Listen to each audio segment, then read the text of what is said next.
Et enfin, deux questions qui inquiètent beaucoup en Israël, la montée de l'antisémitisme aux États-Unis et les appels au boycott contre Israël. Je vous propose de regarder ce reportage sur l'action du BDS sur les campus américains, en particulier sur la campagne anti-israélienne menée cette semaine à New York. Regardez, on en reparle. Au cours de la semaine contre l'apartheid israélien, nous tentons de développer notre campagne sur le campus. Le boycott a pour but de refuser les investissements et d'obtenir des sanctions contre l'État d'Israël. Il ne s'agit pas d'un petit mouvement. Cette manifestation a lieu précisément à l'université de Columbia, au cœur de New York. La semaine anti-apartheid israélien est organisée par une institution connue affiliée à la Ligue Kissos et bien entendu derrière le mouvement BDS qui appelle au boycott d'Israël. Nous avons fait signer notre pétition contre les investissements par des centaines de personnes et jusqu'à présent, nous avons eu une audience maximale à tous nos événements. Cela montre le succès que connaît notre mouvement au niveau international. Pendant une semaine est exposée sur la place centrale du campus une reproduction du mur de sécurité, le tout en musique et avec des tracts appelant à participer chaque soirée à une conférence anti-israélienne, exactement comme celle-ci sur le thème sionisme égale racisme. Les événements sont publics et annoncés sur Facebook, mais aucune caméra ne peut y entrer. Le principe est qu'il est interdit de filmer ces conférences, sauf demande d'autorisation préalable. C'est vraiment bien organisé. Chaque chose est programmée et réalisée. Chaque événement débute de la même façon. On prévient qu'il est interdit de filmer et on poursuit par une conférence. Une véritable mécanique à l'incitation et les étudiants assis dans l'amphi et qui ne connaissent pas l'histoire prennent tout cela pour argent comptant. Les amphis se remplissent rapidement, les conférenciers sont brillants, comme par exemple cette conférence donnée par Rachid Khilidi, historien connu pour son soutien à BDS. Et concernant les questions liées à BDS, le fait que des personnalités comme Netanyahou et les ministres israéliens soient tellement inquiétés par notre mouvement prouve que nous faisons des choses importantes. Pensez-y un instant. Et il est important de souligner que BDS ne se définit pas comme un mouvement antisémite. Il appelle à exercer des pressions politiques et économiques contre Israël et s'oppose au sionisme, mais pas au judaïsme. Et de facto, de nombreux juifs américains sont membres de BDS. Je suis une étudiante juive et je vous soutiens et je veux témoigner que je ne me suis jamais sentie embarrassée en tant que juive par les sionistes et je veux vous en remercier. Et vous savez, libérer la Palestine. Il s'agit de nombreux jeunes qui ressentent le besoin d'agir. Et c'est là que se trouvent les militants BDS, de très horribles personnages. Mais ils tentent de présenter leur mouvement comme non violent et de nombreuses personnes naïves y adhèrent. Le mouvement BDS défend son droit à la liberté d'expression, même si le mouvement milite pour la négation de l'État d'Israël et quand l'action de BDS est parallèle à une vague d'actes antisémites. Il y en a qui diront qu'il est difficile de faire la différence. Je ne pense pas que l'on puisse être contre le principe d'un foyer pour le peuple juif tout en affirmant ne pas être contre le peuple juif. Critiquer Israël n'est pas de l'antisémitisme, mais il est important de comprendre que le mouvement BDS est à la base un mouvement antisémite. Il tente d'obtenir la disparition de l'État d'Israël et le refus de légitimer l'existence d'un État juif et de l'antisémitisme.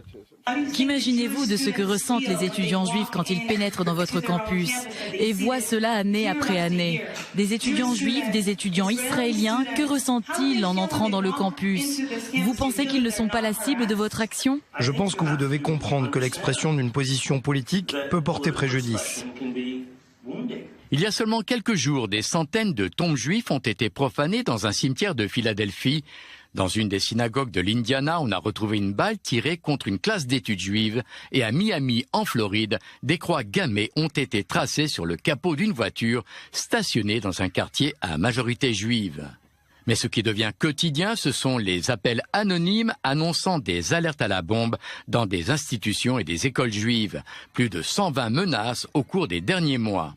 Je ne pense pas que le monde soit plus antisémite aujourd'hui. Je crois cependant que les gens affirment plus facilement leur antisémitisme.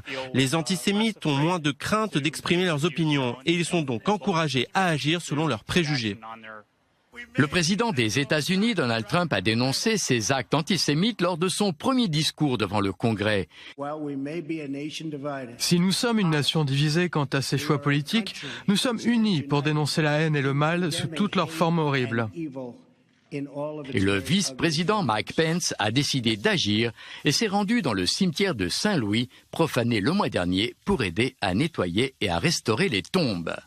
La semaine dernière, un homme de 30 ans a été arrêté à Saint-Louis. Il est soupçonné d'avoir proféré des menaces téléphoniques contre un centre communautaire juif.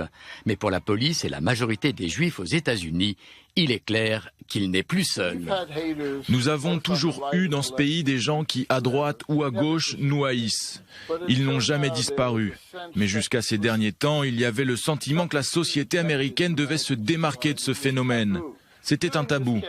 Au cours de la dernière campagne présidentielle, et ce fut surtout vrai dans le cas de Trump, il y avait le sentiment que l'on pouvait se livrer de nouveau à des actes de haine.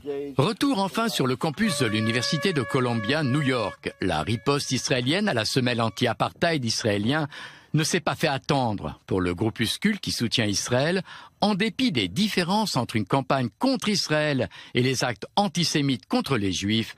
Le BDS et l'antisémitisme, c'est la même chose. Le terme sionisme a remplacé celui du judaïsme. Et au lieu de dire les Juifs sont mauvais, on dit les sionistes ne sont pas bons. Le sionisme en tant qu'idéologie qui a permis la création d'un État classe les gens de façon hiérarchique sur la base de leur origine ethnique ou nationale. C'est donc une idéologie fondée sur l'idée de supériorité raciale. C'est pourquoi nous disons que le sionisme, c'est du racisme. Ils utilisent la souffrance des autres pour promouvoir leur objectif qui est la destruction de l'État d'Israël, dont je fais partie. Et ils veulent détruire Israël parce que c'est un État juif. Et si les militants BDS affirment qu'ils ne sont pas membres d'un mouvement antisémite, leurs activités dans le cadre de la semaine contre l'apartheid israélien s'ajoutent à une série d'actes antisémites, alimentant ainsi un cycle de haine qui ne fait que grossir.